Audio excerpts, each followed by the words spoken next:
Listen, I don't need anybody. You heard that right. I don't need anyone. Like, when people don't come correct with me, I'm like really quick to cut people out. Like, I don't even think twice about it. You know when you're protecting your peace, but then you realize, okay, I really haven't socialized in a week. There is this wave of intolerance to discomfort that has overcome Gen Z. Going to bed at 9 p.m. every single night and reading is not protecting your peace. Oftentimes it's actually just developing an allergy to chaos, an allergy to the spontaneity of human existence. Because Gen Z is so obsessed with this idea of setting standards and boundaries, so much so that if you cross them or if you don't quote unquote respect them, you are out of the picture, you are cut off. I don't know what it is about our generation, but I feel like almost everyone I know goes to therapy, has a 7-step skincare routine, prefers to stay in instead of going out to the club. I feel like we're really out here taking care of us, you know? Answer her messages because I don't owe her anything. He's single. Arrest me.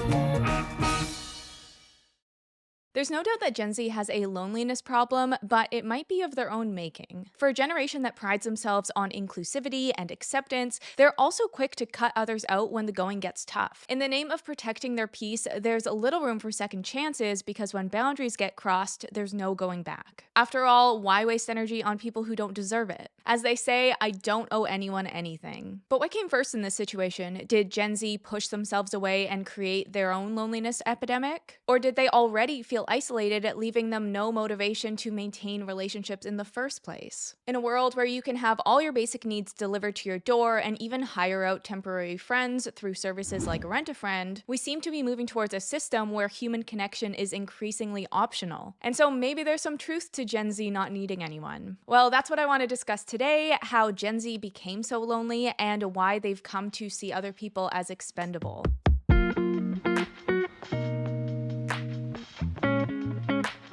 To understand why Gen Z feels so lonely, we need to start with the rise in selfishness that has fed into this. Over time, there's been a rising trend of individualism in the world where putting oneself first has become the norm. And as the mindset has gained in popularity, it's even been given a name: collective narcissism. The definition here is an individual narcissist is someone with a deep need for validation, someone who thinks they're great and resents anyone who doesn't recognize their greatness. Collective narcissists are a group of people who desperately need their group to be admired and validated by others. And this might seem very extreme, but it's actually quite common in many of the personas we encounter in our day-to-day. People like the corporate climber that prioritizes personal career advancement over teamwork or ethics. The rise and grind guy who's obsessed with self-improvement, passive income, and side hustles. The travel blogger who believes in hyper self-sufficiency, no attachment, no responsibilities, just vibes. And even the soccer mom whose minivan is full of "my child did this and that" bumper stickers to emphasize the success of her family unit. Slowly over time, we have prioritized ourselves and taken pride in how individualistic we've become. But as it turns out, the narcissism runs deep in the generations and didn't just start with Gen Z. Initially, we had the baby boomers, who were often nicknamed the me generation because of their increased self-interest and materialism. Then came Gen X, labeled as the slacker generation in their youth, because many rejected the system and idealized alternative lifestyles like freelancing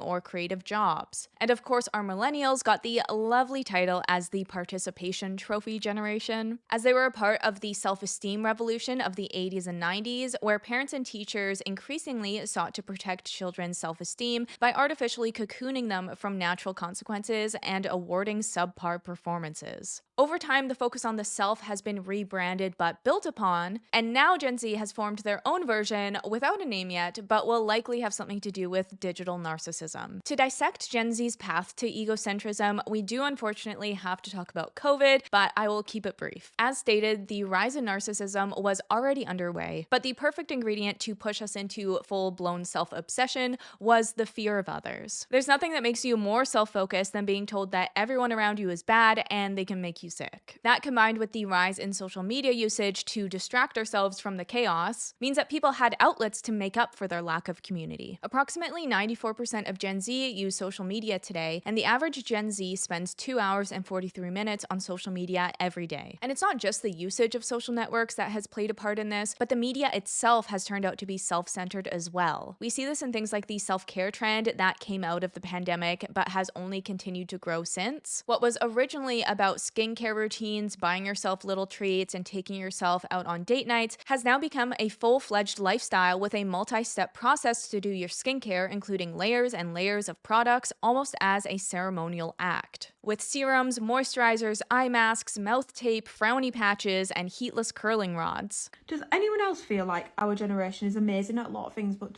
is anyone else just feeling like we've taken self-care to mean something completely different than what it means? And I actually think, I don't want to paint us all with the same brush, but I do think our generation could end up being one of the most selfish generations. Creators proudly show off their intricate night rituals almost as a game that whoever has the most complicated routine is the winner. This has also led into trends like glazed donut skin, which is a routine that gives you an ultra moisturized glowy skin complexion, as well as the morning shed, where you take off all these layers of skincare and hair care, and the more you have to take off, the prettier you'll be in the morning. Now, I'm not saying this to shame the girlies for caring about your skin. I have a skincare routine as well, but it's the obsession with more and more and the time commitment that's making people more self-focused. There's a fine line between caring for yourself and justifying a selfish behavior under the guise that it's good for you. And when you've taken it too far, self-care is just a method of isolation and comfort when you don't have the social care that you actually need.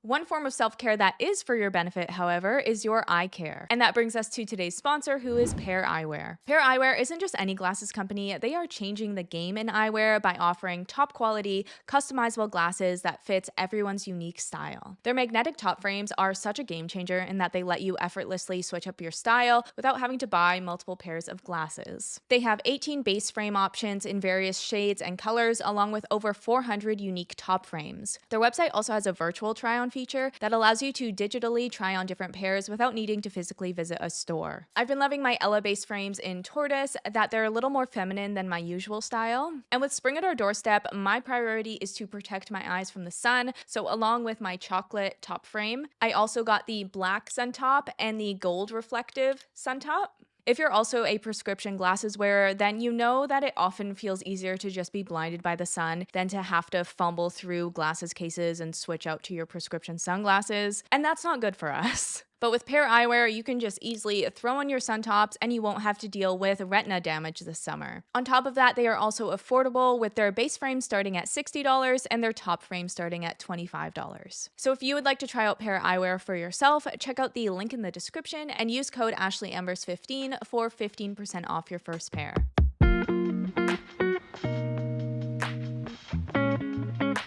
Now, this wouldn't be a talk about our self-obsessed culture if we didn't include influencers. It's interesting how social media has normalized self-indulgence because now it's a reflection of success. I think there was a shift with this because it wasn't always so socially acceptable. People were, and I guess still are, pretty judgmental about people taking selfies. But before influencers, it was super cringy to try too hard on social media because the self-obsessed image that it portrays isn't a good look. But when people realized that influencers were actually making money off of this, the attitude towards it changed. Not to say it isn't cringy to try and become an influencer, and people do still remark how uncomfortable it is to post like you have 200,000 followers when you only have 200. But seeing that now more than half of young people want to be influencers, I think it's safe to say that it's more normalized. What used to be thought as narcissistic, vain, and self-centered behavior is now the guiding norm of society. We're living in an era where humans are putting forth these edited and inflated versions of their lives, this idealized self, and then they are quite literally falling in love with themselves. But the reason it's become so normalized is not just because people have found a way to monetize it, it's because now it's a status symbol and an image of success. As a society, we are always drawn to people who have achieved success, hoping to follow in their footsteps and claim it for ourselves, whether it's noble work or not. You know why I think most of us are like obsessed with influencer culture? Because it's so far from our current reality. Like, some of us are struggling to pay our bills or like buy groceries or whatever, and then these girls are like, I'm gonna get my nails done for the second time this week because like I didn't like that shade of green. We're like, what? Like, my tires are bald and I can't buy diapers for my kids, but like, I'm gonna watch this girl get her nails done. You know what I mean? We don't just rely on our high sense of who's skillful and successful when we work out who to copy. As a highly social, groupish species, we tend to look at who other people consider worthy of attention. And in the modern day, the best version of social affirmation is going viral. When thousands of people are watching your content, it means that you have something to say that people care about. It's not rocket science, it's just that we love attention. When everyone around you has a strong social media presence, even if it's clearly fake, it can create major internal anxiety. Crafting a persona that's filled with only positive information, like an embellished Instagram profile or an exaggerated Snapchat story, will create a positive self-acceptance that's very stabilizing and soothing. The other reason why we put influencers on pedestals is because the second thing that we prize as human species is prestige. It doesn't matter necessarily what you're doing, but if you're getting respect and admiration because of it, then people will see them as cultural leaders and congregate to them. The fact that working as an influencer means you can make boatloads of money doing whatever you want and doing it free from the restraints of a 9-to-5 means that people will start idolizing that life and copying it. It doesn't necessarily matter that it's an egotistical career, it just matters that they've made it in the world. And so regular people will reflect this lifestyle of being self-obsessed because we've always copied the rich and successful. And I feel like this is for anyone in the social media world if you're the main character of your content. Even if you aren't sharing about your life specifically, you're still filming yourself, spending hours looking at yourself on a screen while editing, and looking for approval from others in those photos and videos you've taken. Like, as much as I'd like to say that my videos aren't about me, I've never seen more of me in my life since becoming a YouTuber. I think another dystopian societal impact of influencing is how much it's normalized younger and younger people to feel compelled to get Botox and fillers. It's just so much more normalized than it used to be. And I think that's because we're watching influencers who are staring at themselves on their phones all day, every day. That's not normal. It drives you insane. And influencers are looking at themselves through the back camera, which just distorts the way you see yourself. It is not healthy. The insecurity from the influencers just trickles down to normal people and younger people, but it makes more and more people who aren't staring at their own faces all day, every day, think that they need that. But social media is only really the tip of the iceberg of our self-obsessed culture, and it is by no means the cause. It was just created in a system that was already excessively wrapped up in itself. As said here, the selfie camera didn't create this narcissism, it simply gave us a new device to amplify it. And so if social media is just a symptom of our narcissistic culture, then we need to get into what the actual cause is if we're gonna pull Gen Z out of their loneliness epidemic.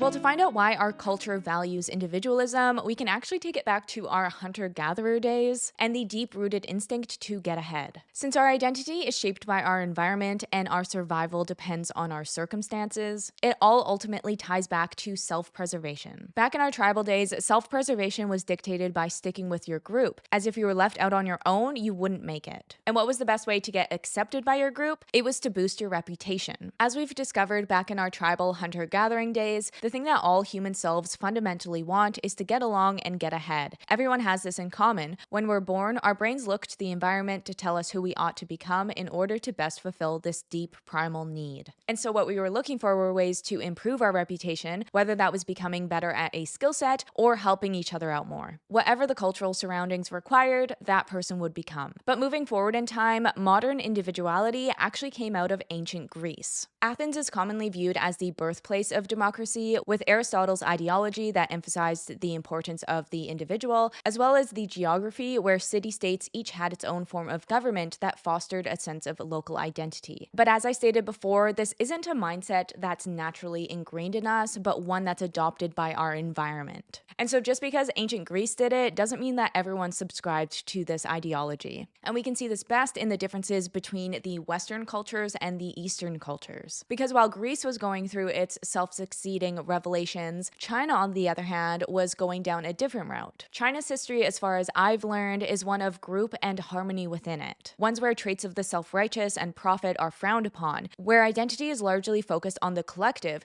compliance with authority, and the maintenance of stability. As it's written in the book Selfie, it isn't just that Easterners versus Westerners think about the world totally different. They're literally seeing a different world. We've found that if you show people pictures for 3 seconds, the Westerners will look all over its main object and only occasionally make eye movements that drift out of the context. For the Chinese, they're looking constantly back and forth between the objects and the context. This means that they're able to tell you more about relationships. The Asian self melts at the edges into the self that surrounds it, whereas the Western self tends to feel more independent and in control of its own behavior and destiny. And so with that, we see that it's not a given that the self was made to excel and surpass others in the name of self-preservation, as it's one of multiple ways to find success in your group. I include this history because I, for one, found it super interesting, but it's also a real wake-up call that we can find success outside of this way of living. Our environment plays such a big role on who we become, not to say that an individual's situation can't waver from that, but the fact is that when we're working out who we need to be to get ahead, we mimic the people who have found a path to success. And so the self-absorption of our culture is not new, and it's not isolated to Gen Z, but it's a mindset that's been adopted by our tribe.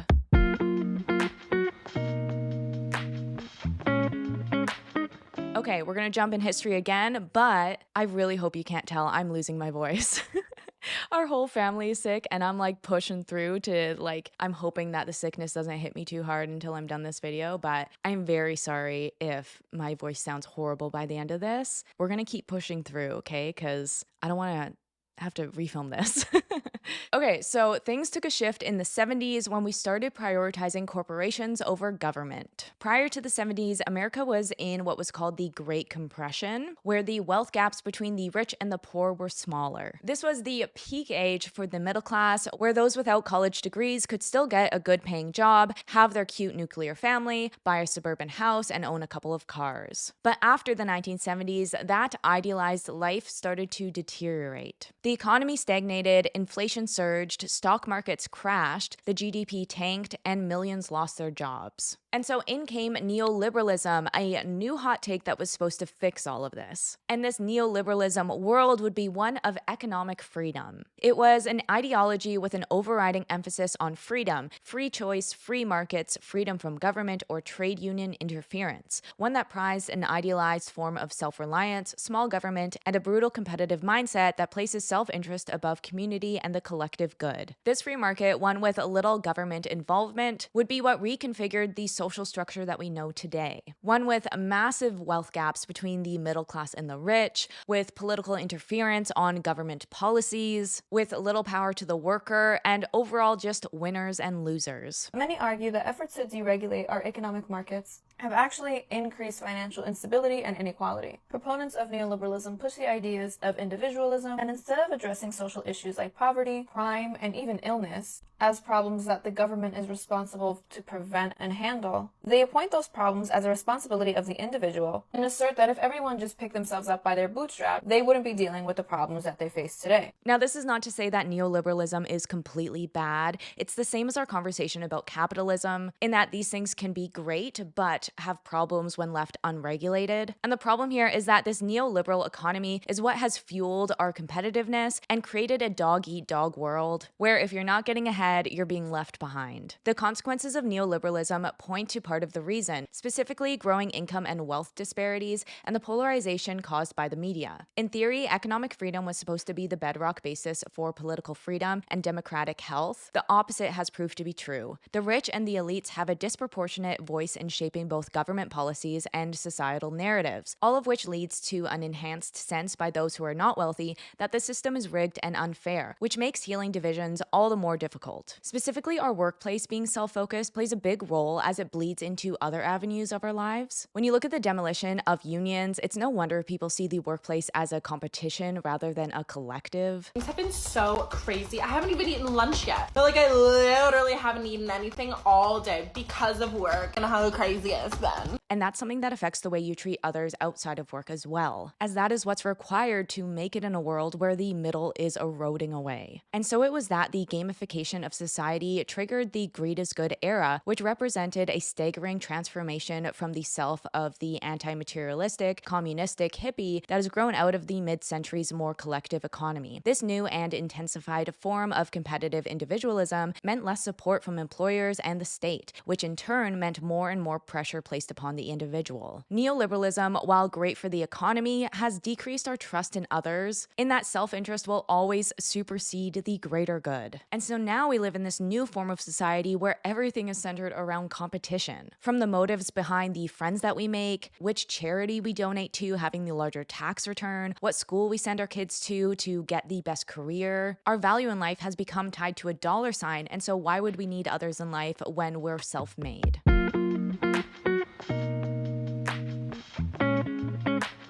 And so with all of this put together, it's no wonder that Gen Z is lonely and searching high and low for this so-called village that's nowhere to be found. Because we've been phasing out villages for decades now. And for the first time in history, we don't actually need each other necessarily for survival. Since the start of human time, we have always survived off of one requirement, that we look after each other and care for each other and share what we have. Like, yes, we do still need others now for resources, but we don't need community like we used to. We're subscribing to a system that focuses on the self and even prides itself on it. And so at that point, we don't even value a village despite what people say. Because a village isn't just something that you consume and benefit from, it's something that you contribute to. It's one thing to say that you want a village and another to actually reach out to the people in your life and support them, therefore building your village. Here's the thing, everyone wants to attend more parties, but no one wants to throw them. We just sort of like expect them to appear when we need them like fire trucks. But we're obligated to create the social world we want. If we want parties, we need to throw them. America is in a party deficit. You could be the change we need. Mind you, I know the odds are against us in today's day and age with the 9-to-5+ hustle work culture and the silent recession where we don't actually have any money to spend on people anyways. But still, we need to realize that the system may be destroying the village,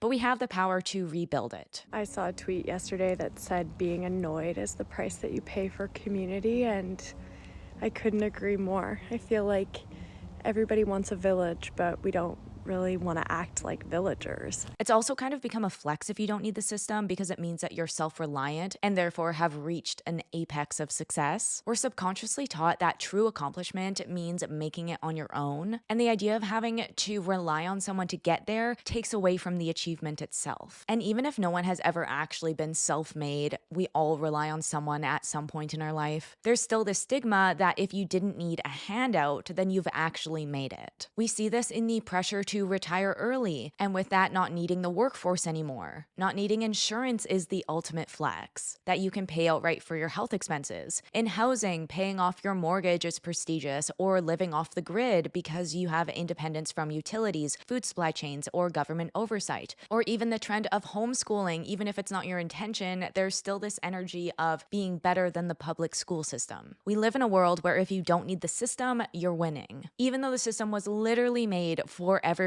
benefit. It's like the ultimate power move is being able to opt out while still enjoying the benefits indirectly. And so because we've already prioritized the idea that we don't need anyone, why would we think that we owe anyone anything either?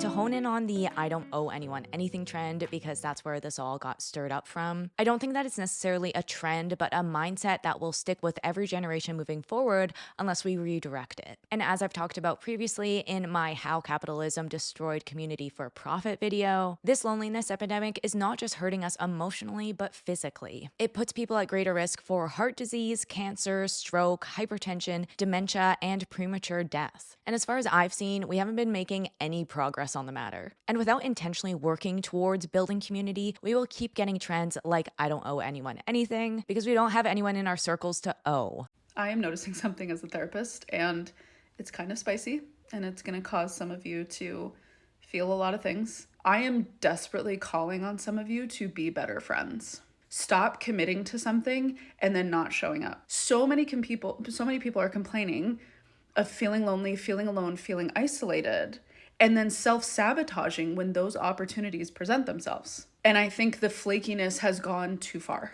And this idea of self-reliance has only intensified as the world has gotten worse. With it feeling like everything's burning right now, we instinctively put our guards up. And being self-centered is a defense mechanism when we feel like we're under threat. We've grown up with this idea of community that's only been washed away further and further with the pandemic. And so when you already don't have access to community, it's easy to say that you don't need it rather than facing the fact that you're just alone. Our generation is great at loving, but we're bad at being vulnerable. We're afraid to show that we care because we don't want the other person to believe that we cannot live without them. People want the liberty to do whatever they want freely without consequence. But the truth is that if you want to be part of a society, then you do actually owe people quite a few things. We owe each other respect, basic care, decency, communication, and just humanity. We as a society finally agreed to abolish the whole I don't owe anyone anything mentality. I think it's absolutely ruined so many people's emotional capacity and the communication styles because you think that you don't need to give them a reason why you stopped talking to them even though you've been best friends for 5 years. Just because you don't owe anyone anything doesn't mean that you should still not have respect for them to give them an answer. And in this day and age, the self has blown up so much that we forget that the self is always a part of something, whether you like it or not. Unless you were dropped in the woods at birth and grew up all alone, chances are you've needed someone at some point in your life. And because of that, you do owe people things. It's also super unique that we even live in a world where we can say these things. Like not that long ago, we literally needed other people for our survival, and now we can just protect our peace all the way to complete isolation. And with the technological advances we've had, even over the past 5 years, we're being set up to be self-sufficient, and that you could opt out of any human interaction. But no matter how much we do want to isolate ourselves, we are social creatures, so we need each other. You need people in your life to cheer you up when you're down. You need someone to share your accomplishments with and also to share your failures. You need someone to laugh with, and you need someone to cry with. And this mindset only pushes you away from others, as it's not seeing relationships for what they really truly are, which is sometimes inconvenient, and rather you're seeing them as business interactions. Look how we talk about relationships, platonic or romantic, online. Look how we speak about it. It's always tick for tack. It's always what's in it for me. When men talk about women or talk to women in regards of relationships, it's what do you bring to the table? How do you benefit me? Basically, list all of your assets for me like a job interview so I can know what can I benefit from you being with me. A friend who you can't rely on and that they can't rely on you is not a real friend. We're supposed to need each other, and that's what builds strong relationships. I also feel like we're living in a day and age where we forget what it takes to make and keep friends. With the parasocial relationships we have online now, we get free access to personalities without the ties of a real relationship. Good, strong relationships take time to build, and sometimes they have lulls in them. It isn't the instant gratification we're used to in our dopamine gluttonous day and age, and so we expect relationships to be without flaws. To end on this quote, "You don't owe anyone anything" is cheap. Caring costs us something, and eventually we all discover that caring was the only thing that really mattered. Hopefully it won't be too late when we do.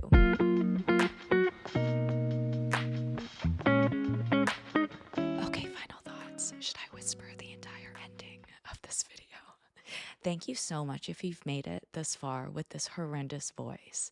I just knew that if I was gonna quit, it would be like a week till I could film again because I am doing damage right now. Anyways, actual final thoughts. First of all, it's important to note that not all Gen Zers are super selfish. A lot of them reject the I don't owe anyone anything trend. We never want a blanket statement here, and I always have to clarify that we don't. But it doesn't change the fact that this is a trend that persists within Gen Z. I also don't want this to come across as a message to be a doormat and let people walk over you. Definitely stand your ground against people who don't treat you well. But we need to remember that caring for your relationships is also a form of self-care. And we shouldn't be dismissing that. And protecting your peace can be taken too far to the point where you're using it as a free pass to avoid accountability. And it's important to realize that it's easier to blame others than point the mirror at ourselves. So reach out to your friends and accept that sometimes relationships are hard, and remember that you don't want to be alone on your deathbed. But that's all for today. I'm gonna go take a good long nap and probably not speak for another week. Bye. So the thing I noticed about my relationship with skincare is that the more severely I am in my head, the more step I have in my skincare routine. And it makes perfect sense because I do feel the need to overcompensate for my insecurity, my sadness, and also to create a false illusion that I'm taking care of myself, I'm doing something for myself, and to tie my self-worth into my external factor because I'm empty on the inside.